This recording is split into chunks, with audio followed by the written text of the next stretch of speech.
Voice ಬರಕತ್ತಿಲ್ಲ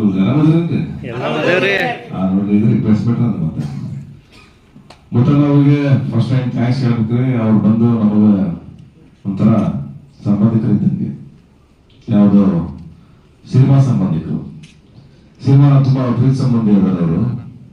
ಬಹಳ ಖುಷಿ ಅನಿಸ್ತದ ನನಗೆ. ಮುತ್ತಣ್ಣ ಇವತ್ತಿನಲ್ಲ, ಸುಮಾರು 16 ವರ್ಷಗಳಿಂದ ಕನ್ನಡ ಚಿತ್ರರಂಗಕ್ಕೆ ಒಂಥರ ಕೊಂಡಿ ಇದ್ದಂಗೆ, ಉತ್ತರ ಕರ್ನಾಟಕ ಮತ್ತೆ ಬೆಂಗಳೂರಿಗೆ ಕೊಂಡಿ ಬಹಳ ಚೆನ್ನಾಗಿ ಕೆಲಸ ಮಾಡುತ್ತೆ. ಆಕ್ಚುಲಿ ಹಾಗಾಗಿ ಈ ಕಡೆ ಬಂದ್ರೆ ನಾವು ಫೋನ್ ಮಾಡ್ಲೇಬೇಕು. ಅಲ್ವೇ ನೀವು ಬಂದಿರಿ ಹೋಗಿರಿ ಮತ್ತೆ ಎಲ್ರಿ ನೀವು ಅದು ಅವಾಜ್ ಆಗ್ತಾರೆ. ನಾನು ಫೋನ್ ಮಾಡಿ, ಸತೀಶ್ ಅವರೇ ಬಂದಿರ್ರಿ ಬೆಂಗಳೂರಿಗೆ, ಎಲ್ಲೋದ್ರಿ? ಆಯ್ತು ಬರ್ರಿ, ಮನೆಗೆ ಬರ್ರಿ, ಮನೇಲಿದ್ದೀನಿ, ಊಟ ಮಾಡ್ಕೊಂಡು ಹೋಗ್ರಿ. ಆತ ಅಂತ ಹೇಳ್ತಾರೆ. ಬಂದು ಊಟ ಮಾಡಿದ್ರು, ಧಾರವಾಡ ಪ್ರಯಾಣ ತಂದಿದ್ರು. ಆಮೇಲೆ ಅಲ್ಲಿಂದ ಏನೋ ನಷ್ಟು ತಿಂಡಿ ತಿನ್ಸ್ಕೊಳ್ತಾರೆ ನೋಡಿದ್ರು ಮನೆಗೆ. ಆ ಒಂದು ನಂಟು ನನಗೆ ಮುತ್ತಣ್ಣವ್ರಿಗೆ ಚೆನ್ನಾಗಿದೆ.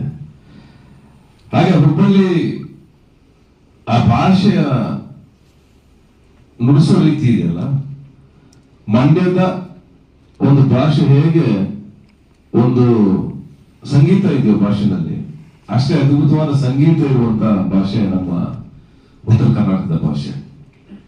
ನಾನು ತುಂಬಾ ಇಷ್ಟಪಟ್ಟು ಕೇಳಿಸ್ಕೊಳ್ಳುವಂತ ಭಾಷೆ ಉತ್ತರ ಕರ್ನಾಟಕದ ಭಾಷೆ.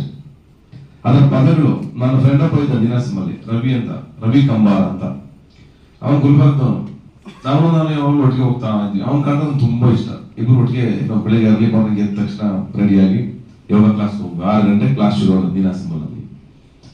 ಬಾಳ್ಬೇಕಾದ್ರೆ ಅವ್ನು ಯಾವಾಗಲೂ ಜೊತೆಗೆ ಅವ್ನ ಕಂಡ್ರೆ ಬಹಳ ಇಷ್ಟ. ಯಾಕಂದ್ರೆ ಅವ್ನ ಪಂಚು